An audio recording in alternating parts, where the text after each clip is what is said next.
बादशाह को बीवी ने कहा, तुम तो दुनिया के सरों पर हुकूमत करते हो, ये लोग दुनिया के दिलों पर हुकूमत करते हैं।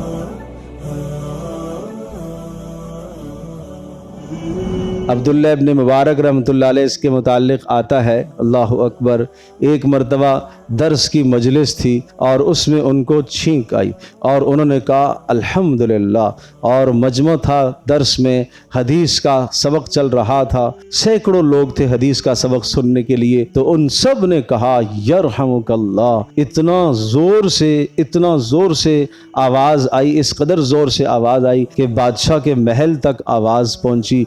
क्या हो गया, कोई हमला तो नहीं हो गया? कहा नहीं, अब्दुल्ला बिन मुबारक को छींक आई है, उन्होंने अल्हम्दुलिल्लाह कहा और लोगों ने जवाब में यरहमुकल्लाह कहा। बादशाह को बीवी ने कहा, तुम तो दुनिया के सरों पर हुकूमत करते हो, ये लोग दुनिया के दिलों पर हुकूमत करते हैं। तो इससे मोहब्बतें आपस में बढ़ती हैं।